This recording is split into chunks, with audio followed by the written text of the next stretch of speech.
መጀመሪያ ሳመሪውን ስለ አማራ ክልል ያለው አምስተኛ ቀን ነው ዛሬ አምስተኛ ቀን ነው ዛሬ የሰማነው ነው። አብይ አህመድ የሜካፑ ጭምር ተበላሽቶበት ወደ ፓርላማ ያየ ነው። ከሌሊቱ 10 ሰዓት ኦፕሬሽን ድሮ የቲፒኤልኤፍ እና የሻዕቢያ ደርግ ጊዜ ጦርነት ጊዜ የነበረው ሌሊት ምናምን ንጋት ላይ 11 ሰዓት በኢትዮጵያ አቆጣጠር ማለት ነው አካባቢ ነው ብዙ ጦርነት የሚጀምረውና ባልገመተው መንገድ ነው ከሌሊቱ 10 ሰዓት የተጀመረው በአብዛኛው ቦታና እንዴት ተናበቡ ነው።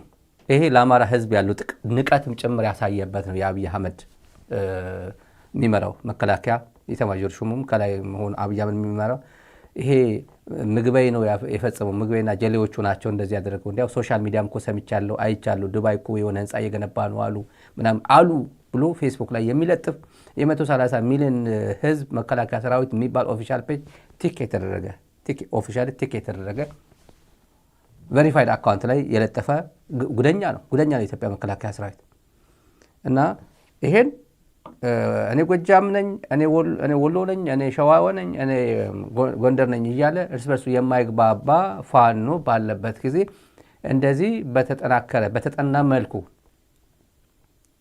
መጠነ ሰፊ ጥቃት እንዴት ኦርጋናይዝድ በሆነ መልኩ መካናይዝድ ጭምር መካከለኛ መካናይዝድ ጭምር ሞርታርም ማለት ሞርታርና ዲሽቃ ከባድ ነገሮችን ጭምር አሰባብሮ እንዴት ሊገጥመኝ ቻለ? እንዴት እኔ ሊያሳደኝ ቻለ? እንዴት ይሄ ሁላ ሙርከኛ ሊያረግብኝ ቻለ? እና ይሄን ፋኖ ልሰጠው አልችልም። ፋኖማ 10% ነው እየተዋጋን ያለ ነው ብየዋለሁ። ፋኖማ ሸረፈታን ብየዋለሁ። ፋኖማ 1000 ዓመት ብትዋጉ 4 ኪሎ አደርስም ብየዋለሁ። 4 ዓመትም 5 ዓመትም በፍጹም አደርሱብንም። አረጋ ከበረ ዝም ብላችሁ እሺ በሉት ታዘዙት ብያቸዋለሁና ይሄን ሁላ ድልማ ለፋኖ አልሰጥም። ስለዚህ ሶስተኛ ወገን መፈለግ አለብኝ ብሎ ቲዲኤፍን መከፋፈል ይፈልጋል። እንደ ድሮ ጁንታ ብሎ አጠቃላይ ሰራዊቱን እንደ ድሮ አሸባሪ ነው ምናምን እያለ ህወሓት መዝመት አልፈለገም። ነጥለ መታ ነው ነጥለ ተጫወት ነው። ቁማሩ እንደዛ ነው። በዚህ ሳምንት ደግሞ እንሰማለን። እኔ ገምታለሁ። ዝም ብሎ መገመት ነው ዝግምቢ የምግበይ ድምጽ ተገኘ ምግበይ ከእንትና ጋር ሲነጋገር ብሎ በአርቲፊሻል ኢንተለጀንስ በደንብ አሰርተው ልክ ሙዚቃ እያቀናበሩ እየሰሩ አይደል? ቴዲ አፍሮ አሁን ስለ ትግራይ ያልዘፈነው አይደል? ትግራይ ሰንፈሻል ትግራይ ደክሞሻል ምናምን ብሎ በኤአይ ዘፈን እያዘፈኑ በቴዲ ስም ምናምን ዩቲዩብ ይሸቅሉ የለ ብዙ ሰው ተጋሩ ተደናግጠው ነበር። ቴዲ እንደዚህ ዘፍነዋል እንዴ ምናምን ብሎ ማለት ነው። ሌሎችም አሉ እንደዚህ የሚሰሩ አሉ። ተመሳሳይ አቀናብረው እንደሚያመጡ እኔ አልጠራጠርም።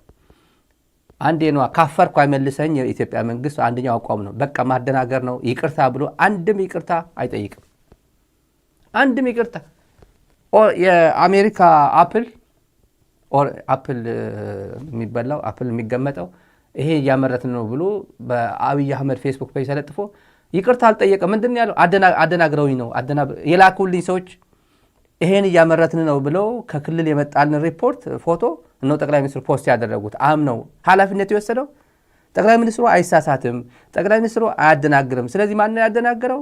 ሳምበዲ ከደቡብም ከኦሮሚያ የሆነ ይሄ የተመረተበት ከተባለው የላከልን ሰው ያመረተው ሳይሆን ከጎግል አሜሪካ የተመረተ አፕል ነው ያመጣልኝና ስህተቱ የኔ አይደለም። ስህተቱ የላኩልኝ ሰዎች ናቸው እና ጠቅላይ ሚኒስትሩ አይሳሳቱም የሚል መልእክት ለማስተላለፍ ነው። ይሄ እኔ ብሆን ምንድን ያለው የቲዲኤፍ መግለጫ ምንድን ያለው? ያፎለምታ ነው። ያፎለምታ ስለሆነ መልሳ ቶሎ ነው ያለው። የመጨረሻው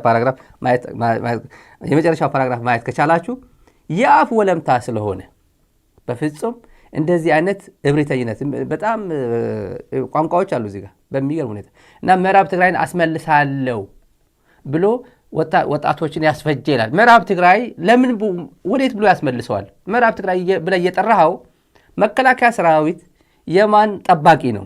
ምዕራብ ትግራይ ምን ብሎ ከትግራይ ወስዶ ለማን ይሰጣል? ምዕራብ ትግራይ ብለህ እየጠራኸው ይሄን ምን ብለህ ማነህ አንተ? የትግራይ ምዕራብ ትግራይ ሰሜን ትግራይ ሰሜናዊ ምስራቅ ምናምን እያልክ የምትጠራው መከላከያ ምንድን ነው ዓላማ? የኢትዮጵያ መከላከያ አይደለም ወይ? ጊዜ አልፈቅዳለህ እንጂ የትግራይስ መከላከያ አልነበርክም ወይ? የኢትዮጵያ የሚለው ትግራይስ የኢትዮጵያ አካል አይደለችም ወይ? እንደዚህ አይነት ኃላፊነት የጎደሉ ጽሁፍ አንፎርቹኔት በዚህ ጊዜ በፍጹም ስለ ጦረኝነት ነገር በፍጹም ማያልቅበት ዘመን ላይ እንደዚህ የሚጽፈው ስለዚህ ጉዳይ መነጋገሪያነቱ ቀጥሏል። ይቅርታ ይላል አይልም? እኔ ይላል ብዬ አልገምትም። አብይ አይልማ። አብይ ይቅርታ አይልም። እቺ ይቅርታ ካልዋጣት ደግሞ መዘዙ ሰፊ ነው፣ ኮንሲኩዌንሷ ሰፊ ነው። በዚህ አጋጣሚ ደግሞ ተጠቅሞ ቲዲኤፍ ተጠቅሞ እንዲሁ በዚህ አጋጣሚ ዝም ብሎ ኦሎፌሰን ተነስቶ የማይናገረውን አጋጣሚ ተጠቅሞ 3 እጥፍ ነው ያጠቃው መከላከያ 3 እጥፍ። ያኛው ፎቅ አለው ሰምቻለሁ፣ ሶሻል ሚዲያ ላይ ዱባይ ያለው ሰምቻለሁ፣ አዲስ አበባ የተደረደረ ፎቅ አለው አሉ፣ የተደረደረ ህንፃዎች አሉ። ውሰዱት። ለምን አትወስዱ? እኔ እርግጠኛ ነኝ ምግባይ የተደረደረ ህንፃ እንደሌለው ምግባይ የተደረደረ ህንፃ እንደሌለው አውቃለሁ። 1500 2000 ካሬ ሜትር እያልክ ይሄ ሁላ ጀነራል አዲስ አበባ ስትሰጠው የነ ምግባይ ከይሄ በዛ ሰዓት ኢህአዴግ ስርዓት በነበረበት ጊዜ ለጀነራሎች የተሰጠው ልክ እንደ አበባው ልክ እንደ ብርሃኑ ጁላ የተሰጠው 500 ካሬ ነው ምናምን።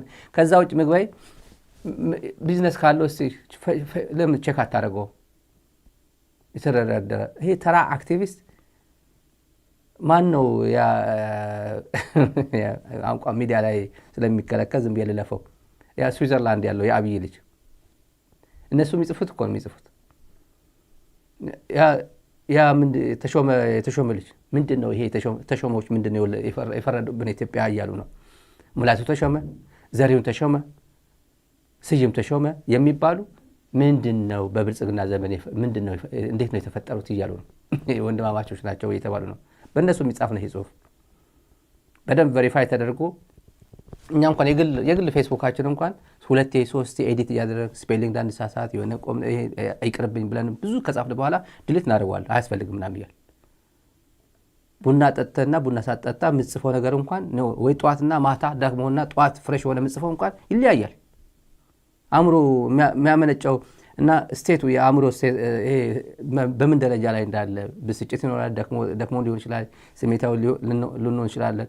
ምሳ በልተን ምሳ ሳንበላ ከልጆች ጋር ተጫውተን ሳትጫወት ምናምን እንኳን የሆነ የሚሰማ ስሜት አለ። ኃላፊነት የተሸከመ የ130 ሚሊዮን ሀገር ኃላፊነት የተሸከመ ፌስቡክ ፔጅ ነው። ይሄ ደግሞ እንደዚህ ቤዝለስ አሌጌሽን ምንም ሳያጣራ እንዲህ ፖስት ማድረግ እኔ በጣም ከነውርም በላይ ነው። ነውር ነው ተብሎ የሚታለፍም አይደለም። ዋጋ ከባድ ነው። ይሄ የሚያስከፍለው ዋጋ ከባድ ነው። ቀላል ስሜት አይደለም የተፈጠረው። አሁን ቀላል ውጥረት አይደለም የፈጠረው። ይሄ አለርት አድርጓቸዋል። በደንብ አድርጎ ሰው እንዲነቃ ማን ምን እያሰበ እንዳለም ቁልጭ አድርጎ ያሳየ ነው። ለማንኛውም በጎንደር እንጀምር። የአማራ ያልሰማችሁ ዛሬ ሳመራይዝ አድርግላችሁ ከ10 ደቂቃ በፊት የነበረ መረጃ ነው። እስቲ ደግሞ የመጨረሻ መረጃ ያሰባሰብ ነው ይሄ ነው። ጎንደር ውጊያ ላይ ነው። አሁን ከአዲስ አበባም እየተፈራ ያለው ጎንደርና ባህር ዳር ሲጅ እየደረጋሉ፣ ከበባ ላይ ናቸው። ሲጅ ከተደረገ ምንም ነገር እንቅስቃሴ አይኖርም ማለት ነው። ባህር ዳር ሲጅ ያደረጉት ነው፣ ጎንደር ሲጅ ያደረጉትና እና የአድማ ብተና በጎንደር አካባቢ እየተዋጋ ያለው በአብዛኛው አድማ ብተና ሚሊሻ ነው።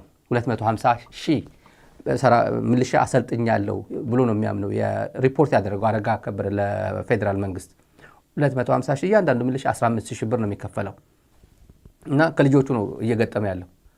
አድማ ብተናም ትላንት ጓደኛው ከነበረ ትላንት አብሮ የነበረ ሲበተን አማራ ልዩ ኃይል ሲበተን አድማ ብተና ብሎ ሄደ። አንደኛው ወደ ፋኖ ሄደ እና ጓደኞች ናቸው እዚህ እየተዋጉ ያሉት።